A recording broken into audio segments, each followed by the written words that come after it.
Je vous laisserai le fameux acte de consécration au Padre Pio et le Fioretti que nous verrons maintenant le prépare opportunément parce qu'il nous faut faire confiance même contre les évidences contraires.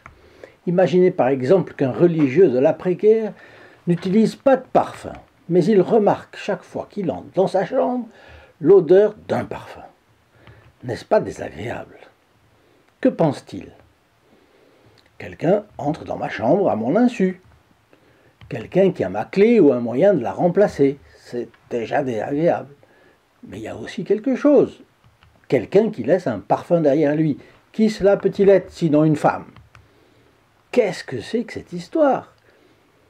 Qu'est-ce que je risque aussi? Parce qu'à une époque où le clergé est ce qu'il doit être, c'est-à-dire fidèle à ses obligations religieuses, donc chaste selon son engagement devant l'Église catholique, il est clair que la situation doit être clarifiée. Nous allons voir aujourd'hui ce qui est arrivé à un religieux. Mystérieux parfum dans la chambre d'un dominicain.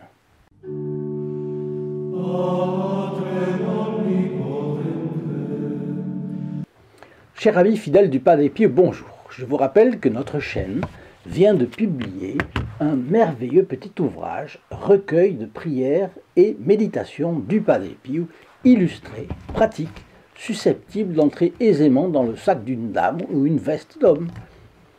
Vous pouvez l'emmener n'importe où. Ce livret vous fera beaucoup de bien. Il sera un bon secours dans les afflictions. Il sera une aide quand vous voudrez gagner une âme au Padre Pio. Il sera aussi un moyen de prier quand vous aurez une grâce à demander. Ce livre est gratuitement à votre portée.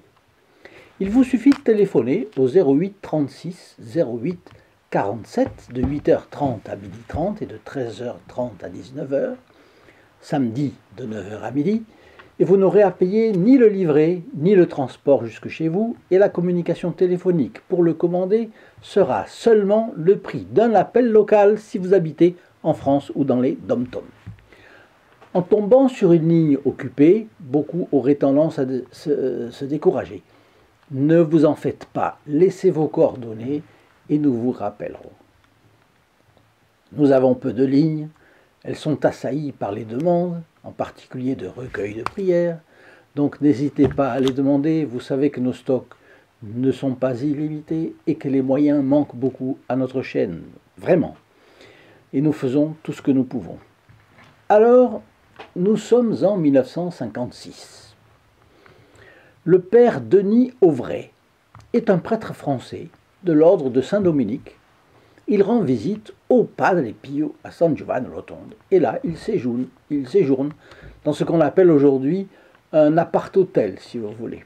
C'est la Villa Pia, rue Saint-Raphaël, tout à côté des sanctuaires du Capucin. Un après-midi, de retour dans sa chambre, il constate qu'elle est envahie d'un fort parfum. Fort.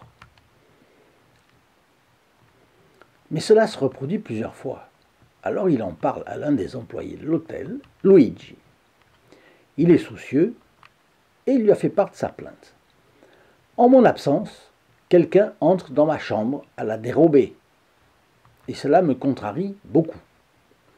Je verrouille toujours ma porte en sortant. Une femme a dû trouver le moyen de la débloquer. Et chaque fois, c'est la même forte odeur de parfum qui embaume la chambre.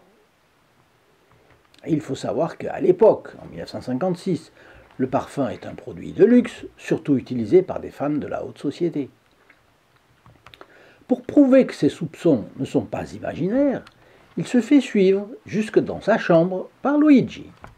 Et quand ils entrent, les deux constatent effectivement la présence du parfum. Alors il dit, vous voyez? Luigi lui dit, le parfum de votre chambre n'est pas dû au fait qu'une dame soit passée par là en votre absence. Non. Ce parfum est celui du Padre Pio. Ah, alors, ça c'est nouveau. C'est nouveau pour notre père, bien sûr, notre père français qui arrive de Paris.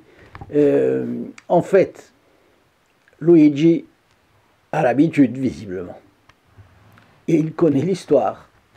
Alors il explique au père Auvray que le saint fait parfois connaître sa présence au moyen d'un parfum merveilleux, Tandis qu'il lui parle, la pièce s'imprègne soudainement d'une forte odeur d'encens.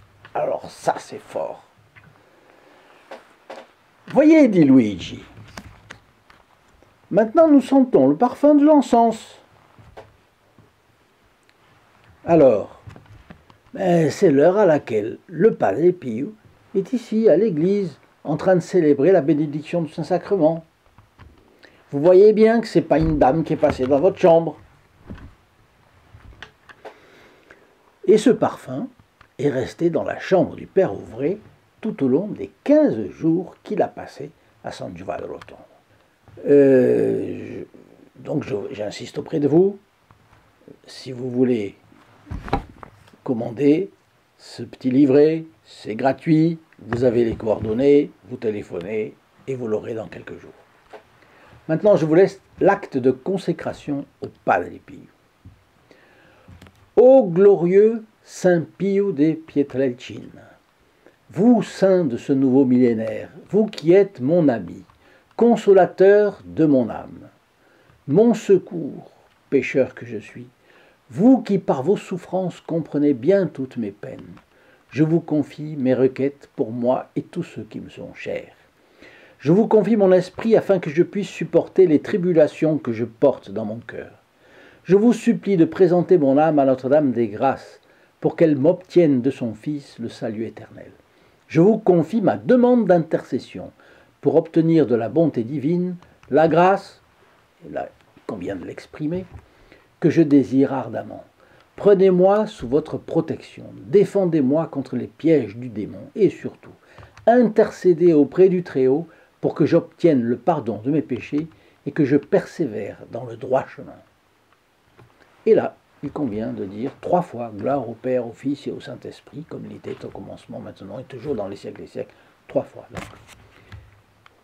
Voilà, je vous souhaite une bonne journée et je vous dis à demain. Au revoir. In nome del Padre, del Figliolo e dello Spirito Santo, e così sia. Sia lodato Gesù e Maria, e